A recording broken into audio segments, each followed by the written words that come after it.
Di ay si Geraldine Meiji Alipar, I'm 12 years old, nagpuyo sa Purokta Dina, Mankilan, Tagum City. Akong trabaho di ay kay tindera sa gabi eskwela sa Buntag. 3 years na ako sa Tagum Paitro, Ticket to Life Scouting. Ako bilang isa ka patrol leader, ako ang naga-follow up sa ila ug unsa ang mga command na ginahatag ni Ma'am Beng, ug ako pud ang nagaingon sa ila ug unsa ang mga online assignment na ginahatag ni Ma'am Beng. Unsang activity ang ganahan kayo ka ug ngano? Tree planting ug hiking. Kay sa hiking kay diha na ako nakitaan ang mga tree na nindot, ug sa tree planting kay diha na ako natun-an og unsaon pagtanom. Wala ko'y activity na dili ganahan. Balo na ko mo tabang sa ubang tao. Ako pala si Daniel Casillas, nakatira po sa Purokta Dina, Mankilan, Tagum City. 15 years old.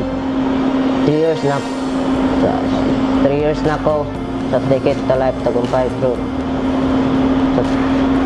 Sa Ticket to Life project.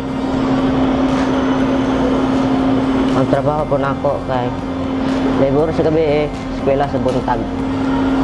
As a patrol leader, pahanay mga kauban ako so ako magkuha sa mga assignment ni Ma'am Beng. Sa tanang mga activity nga gibuhat nato, unsa to ganahan kayo ka ug ngano? Hiking and planting. Ang hiking kaya kita na ang dili makita dere, ang planting magkabalo na akong tanom. Wala ko'y ganahan tanan doon, ganahan ako ma'am. Pagtabang sa akong pamilya, kita na po kalantos ka sa kapobre na mo. Tapos balolo ko sa kung sa mga kuhan, mga mali.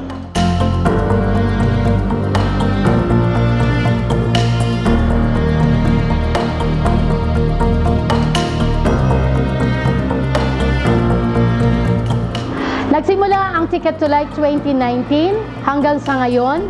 Although nagkaroon man ito ng problema dahil pumasok po ang pandemya, pero hindi po naging balakid ang pandemyang ito na hindi namin maituloy-tuloy ang proyekto.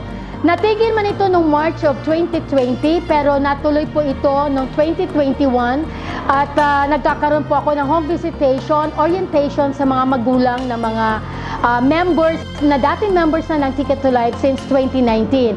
At mula noon, sa tulong po ng pagbuo ng annual troop plan, nasusunod po namin yung mga iba't ibang activities kung saan nag-i-enjoy po ang mga kabataan sa naturang gawain. Katulad na lamang po ng pagbisita nila sa Historical Museum ng Tagum City, yung kanilang coastal cleanup, yung pagbrigada eskwela nila, yung pagtatanim, at yung pagbubuo po ng mga sandbags galing po sa tinatawag nating youth sandbags na nakakabuo po sila ng mga mini holders, pen holders, mini blankets, mini centerpiece, mini basket, and so on and so forth. Napakarami pong activities at katibayan nga po nito ay nakita ko po yung magandang nangyari sa kanila because last 2 months ago, ang mga batang ito ay nakatanggap na po ng walong yang usa advanced ranks nila. 21 po from tenderfoot na ngayon po ay igagawad sa kanila yung kanilang second class, and 23 from membership to explorer achievements po na mga batang ito bilang isang scout leader ng mga batang ito at sa tulong po ng aking mga volunteer scouts. Nagpapasalamat po ako dahil may napuntahan po ang mga Ticket to Life Scouts mula sa pagiging simpleng manunood na naging bahagi at naging miyembro hanggang sa sila'y makatanggap po ng kanilang advancement rank.